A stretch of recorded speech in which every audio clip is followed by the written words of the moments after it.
Next slide, project risk and alternative solutions. ठीक है, देखिए ये जो प्रोजेक्ट रिस्क होता है, जैसे मैंने आपको इनिशियल सबसे पहली स्लाइड में बताया था कि रिस्क जो होता है ये फ्लक्चुएशन इन रिटर्न होता है ऑलवेज। इसको स्टैंडर्ड डेविएशन के फॉर्म में स्टैटिस्टिक्स से वर्कआउट करते हैं।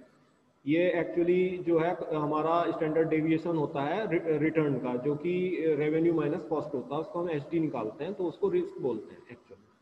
ठीक है, तो हमें ये देखना है कि भाई अगर ये फ्लक्चुएशन हो रही है ज़्यादा तो वो बहुत नुकसानदायक होता है बिजनेस के लिए, तो उसी को कहते हैं हाई रिस्क। और अगर ये स्टेबल हो रही है, मतलब फ्लक्चुएशन इसमें कम है, तो उसको कहते हैं लो रिस्क।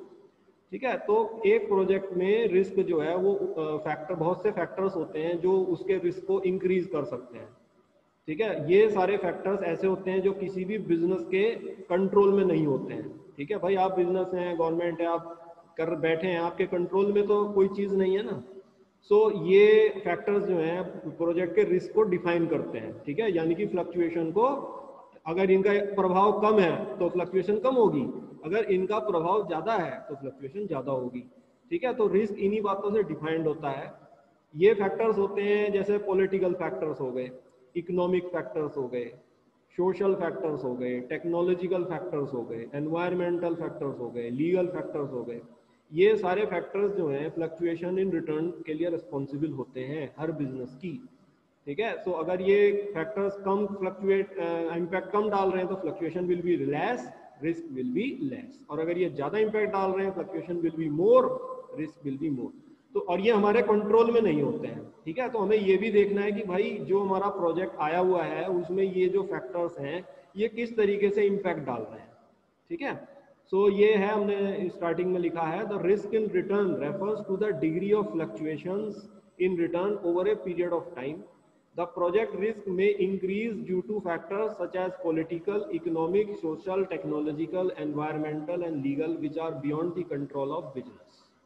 ठीक है, अब जब ये रिस्क मान लीजिए हमारे कंट्रोल में नहीं है और सपोज हमारे प्रोजेक्ट में रिस्क की संभावना हाई है, ऐसा बात आती है, तो बेटा हम क्या करते हैं, हम अल्टरनेटिव सॉल्यूशंस को डिजाइन करते हैं। ठीक है, कि भाई इसके सॉल्यूशंस क्या हो सकते हैं जिससे हम इस रिस्क को कम कर सकें। ठीक है, so we have to develop alternative solutions to counter high risk. ठीक है, हर सॉल्यूशन की हम सेपरेटली बेनिफिट्स और कॉस्ट को वर्कआउट करते हैं। ये बहुत ही डिफिकल्ट काम होता है, क्योंकि किसी भी प्रोजेक्ट को रन करने के लिए जब आपकी रिस्क फैक्टर हाई हो जाता है तो you will work out number of solutions. पहले ही आप देख के चलेंगे कि भाई ये भी सॉल्यूशन हो सकता है, ये भी हो सकता है, ये भी हो सकता है। तो जितने भी आपने अल्टरनेटिव सॉल्यूशन उसके बनाए हैं, उन सब अल्टरनेटिव सॉल्यूशंस में आपको देखना होगा कि क्या बेनिफिट हो रहा है कस्टमर को। ठीक, और उस बेनिफिट को देने के लिए आपकी कॉस्ट कितनी जा रही है, ये सब आपको पहले ही वर्कआउट करना पड़ता है। जब आप इसको वर्कआउट कर लेते हैं उसके बाद आप इन अल्टरनेटिव सॉल्यूशंस को रैंकिंग देते हैं। ठीक है, रैंक में ले आते हैं कि my most preferred alternative solution is this, then to this, मतलब प्रायोरिटी में ले लेते हैं 1 2 3 4 5 इस तरीके से। ठीक है, so the data is approved and alternative solutions are ranked. ठीक है, उनको हम रैंकिंग में ले लेते हैं। और ऐसा करते वक्त हो सकता है कि जो स्कोप, जिसे मैंने अभी स्टेप नंबर 2 कहा, और नेचर ऑफ प्रोजेक्ट मैंने आपको जो शुरू में बताया था, उसको हमें चेंज करना पड़े। समझ रहे हैं, तो वो चीज अगर मतलब जैसे रिस्क हमने हाई देखा कि भाई इसमें रिस्क बहुत हाई है और उसको कम करने के लिए हमने अल्टरनेटिव सॉल्यूशंस को डिजाइन किया, और हर सॉल्यूशन में हमने कॉस्ट और बेनिफिट एनालिसिस करके देखा कि कितना आ रहा है, फिर रैंकिंग करी, तो हो सकता है कि हमें अपने स्कोप और नेचर ऑफ प्रोजेक्ट को रीडिफाइन करना पड़े। दोबारा से स्कोप को या तो बढ़ाना पड़ सकता है या कम करना पड़ सकता है। ठीक है, अपने दोबारा से हमें और अपनी एक्टिविटीज को भी हमें चेंज करना पड़ सकता है।